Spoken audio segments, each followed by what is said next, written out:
Fala galera, tudo certo? Passando aqui rapidinho, só para pedir para vocês aí o like e para se inscrever no nosso canal, que isso ajuda muito a produção do nosso conteúdo, beleza?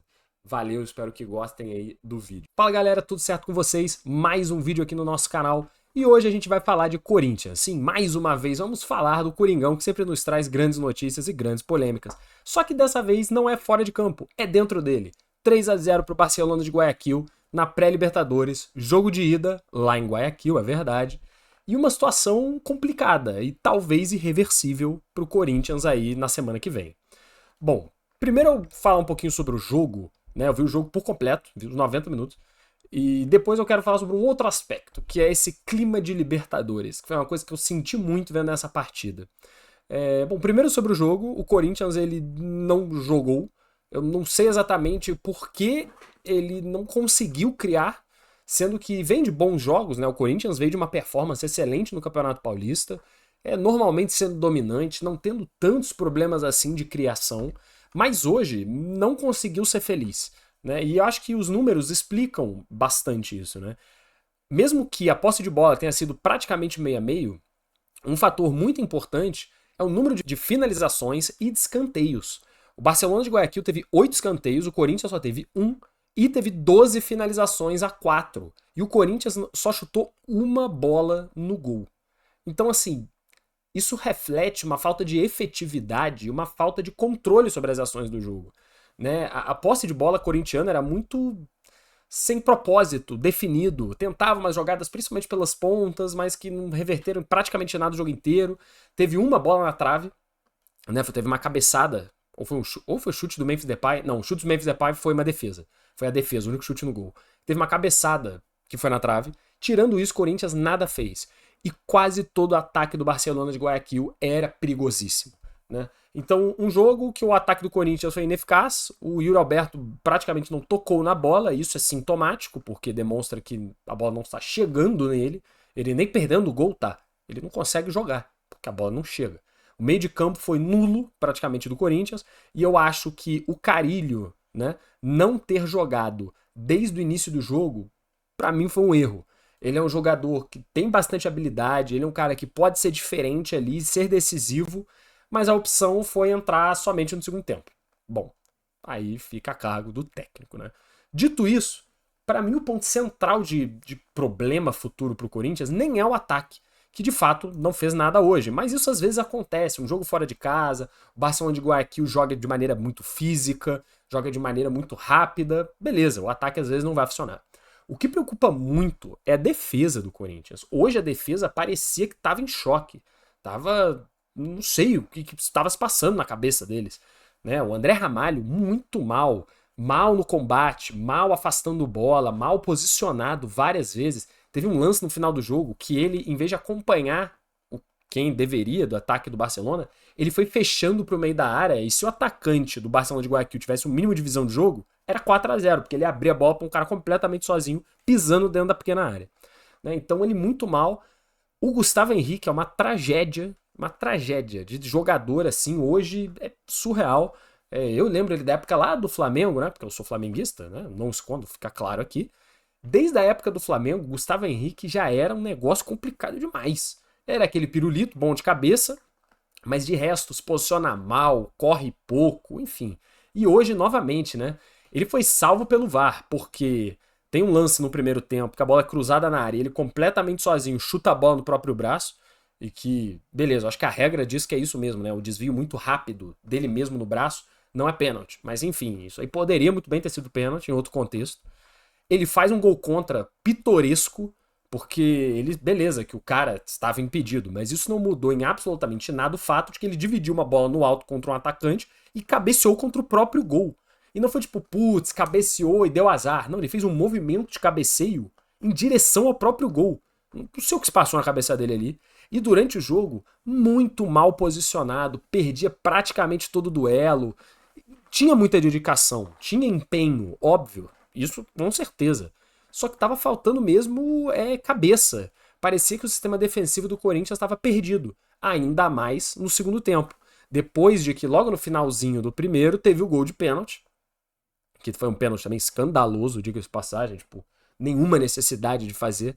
A bola é pra fora, o jogador tinha acabado de chutar a bola, ia sair, e o cara faz um pênalti imbecil, mas tudo bem. Depois daquilo, no segundo tempo, o Corinthians perdendo, não conseguiu jogar e parecia meio apavorado, porque um segundo gol podia ser fatal para a classificação. Isso entrou na cabeça, ou parece ter entrado na cabeça dos jogadores. E aí o segundo gol sai. E a partir do momento que sai o segundo gol, aí vira loucura, porque o Corinthians tem que jogar, tem que propor o jogo, tentou propor o jogo, se abriu ainda mais, tomou o terceiro gol. E aí podia ter tomado 4, podia ter tomado 5. Era mais próximo a uma goleada do Barcelona de Guayaquil do que qualquer tipo de reação do Corinthians. E dito isso, agora a situação é complicada, né? Porque um 3-0, cara, na Libertadores não é fácil. É possível reverter? É possível. É possível o Corinthians ganhar de 3-0, levar esse jogo para pênalti? É. E se conseguir fazer isso, eu acho que aí tem chances imensas de ganhar, pela situação, por estar em casa e tudo mais. Só que o Barcelona de Guayaquil, e aí é quando eu vou entrar no meu segundo ponto desse vídeo, não vai permitir que isso aconteça. E por quê? Os times sul-americanos de maneira geral, e aí você pode incluir os times que têm qualidade técnica, né? Não os muito, muito ruins, porque aí tudo bem, mas os que têm qualidade técnica, argentinos, uruguaios, paraguaios, chilenos, equatorianos, colombianos, os times que são decentes desses países, quando eles jogam fora de casa, principalmente contra times brasileiros, que nos últimos anos tendem a ser times mais ricos, mais qualificados, mais técnicos, né? Esses times sul-americanos, eles tentam não jogar futebol. A proposta é praticamente sempre igual. Você, fora de casa, vai fazer faltas, você vai picotar o jogo, vai tomar um monte de cartão amarelo e tá tudo bem, e não vai deixar o adversário jogar, não vai deixar o adversário confortável, né? E se para isso você tiver que fazer um jogo horroroso, tá beleza, não tem problema nenhum.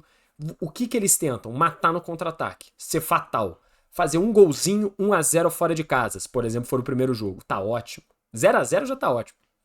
E se é o segundo jogo com resultado ainda, que é o caso do Barcelona de Guayaquil, eu tenho certeza absoluta que ele vai entrar em campo com um monte de jogador de velocidade, muito físico para correr muito, muita marcação no pé, bem pesada mesmo, para fazer a falta, parar o jogo e, a partir de um certo momento, o time adversário vai ficando nervoso, vai subindo cada vez mais para ataque, toma uma bola nas costas, gol, acabou, é fatal.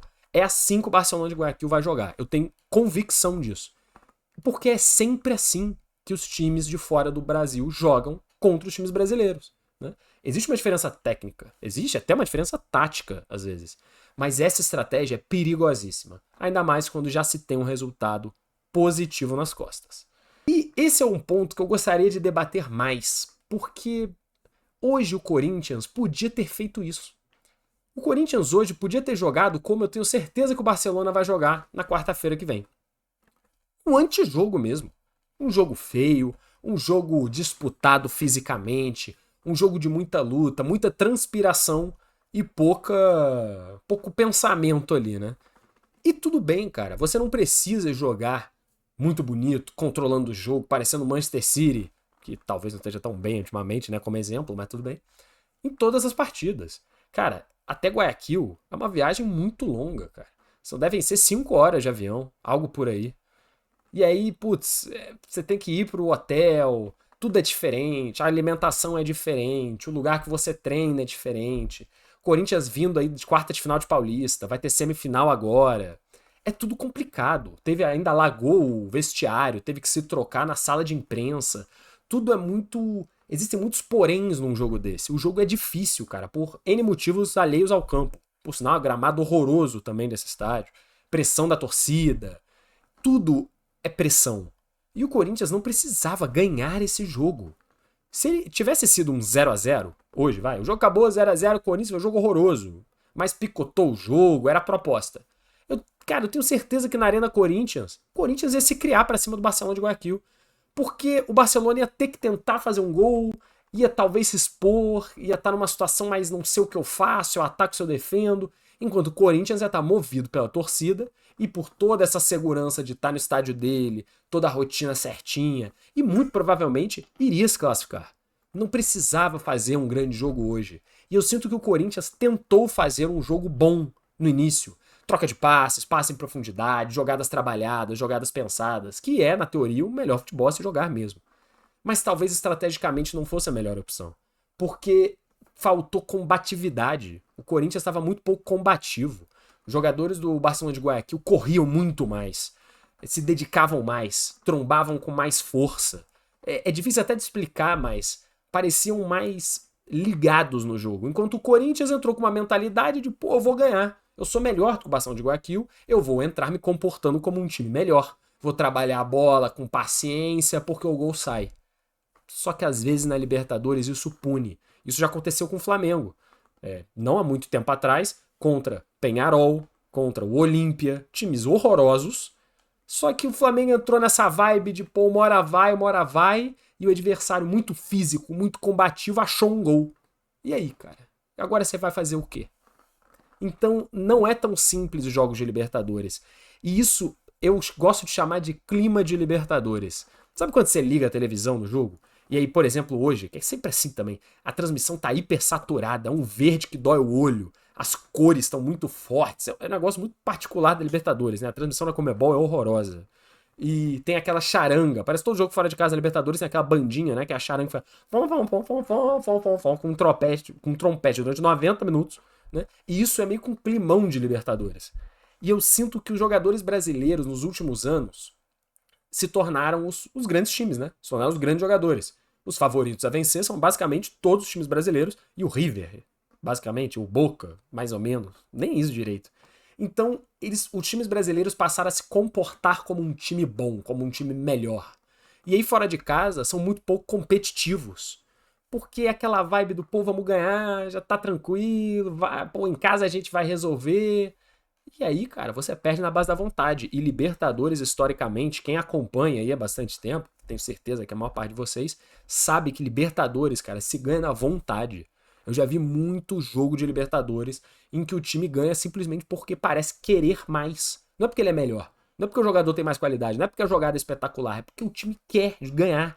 É carrinho, é briga, é confusão e faz parte da Libertadores, sempre fez. E deixar isso de lado só porque hoje os times brasileiros são tecnicamente melhores, mais preparados, mais ricos, com mais estrutura, tá errado, cara. A Libertadores não é a Champions League. Você não vai entrar em campo para jogar contra o Clube Bruges e vai fazer um jogo limpo, porque o Clube Bruges também faz um jogo limpo, e aí você vai ganhar na técnica e na tática. Isso não vai acontecer. Quando você jogar contra o Peñarol fora de casa, lá no Uruguai, eles vão aos 10 minutos de jogo arrumar uma pancadaria em campo. Vão começar a dar carrinho na altura do joelho. E é isso aí. Libertadores é isso aí. E todo mundo sabe disso. Eu não entendo por que os times brasileiros deixaram de participar desse aspecto da Libertadores. Passaram a se considerar, às vezes, melhor do que o resto. Né? Melhor do que o resto. E isso é fatal. Já aconteceu com o Flamengo, já aconteceu com o Palmeiras, já aconteceu com o Corinthians, isso recentemente. Quase aconteceu com o Botafogo no ano passado, que ficou por um triz de ser eliminado na pré-Libertadores por um time muito louco de não sei onde, né? E acabou sendo campeão. Então, para você ver que é muito, muito difícil, é muito traiçoeiro. E o Corinthians hoje caiu na armadilha do Barcelona de Guayaquil. E muita coisa talvez, na verdade, seja decidida esse fim de semana, porque dependendo do resultado contra o Santos, se o Corinthians ganha do Santos, é uma coisa. Se ele é eliminado em casa, rapaz, a pressão para quarta-feira vai ser inacreditável. É papo de a profissão do técnico estar em risco na quinta-feira da semana que vem. Tudo depende de 2 jogos agora em 6 dias. E vai ter essa viagem de volta. E vai ter clássico, né? É desgastante. Vai ser muito difícil psicologicamente pro time do Corinthians. Dá pra ganhar? Dá pra ganhar. Eu já vi coisas parecidas também em Libertadores. É possível. É possível. Mas é pouco provável. Hoje, ainda mais pelo que deu pra ver dos 2 times, eu tô achando que o Corinthians caiu numa armadilha funda demais. O buraco foi fundo demais. E não vai conseguir sair. Mas eu espero que consiga. Porque eu gosto de ver os times brasileiros na Libertadores. Né? Nem que seja pra torcer contra alguns. O Corinthians não torce contra, não. Mas nem que seja pra torcer contra alguns. Porra, tu quer ver na Libertadores, né? É mais legal, tem mais jogo. É mais divertido pro esporte de maneira geral. Então eu torço pro Corinthians reverter. Mas eu não sei se ele vai conseguir. enfim, cavou a própria cova no dia de hoje. O que vocês pensam sobre esse jogo do Corinthians, sobre essa postura dos clubes brasileiros na Libertadores? Tá certa, tá errada, é assim mesmo? A gente vai melhorar com o tempo também, como se adaptar a isso? Deixa aí nos comentários, a gente sempre lê. E eu agradeço os views de todos, beleza? Forte abraço e até o próximo vídeo.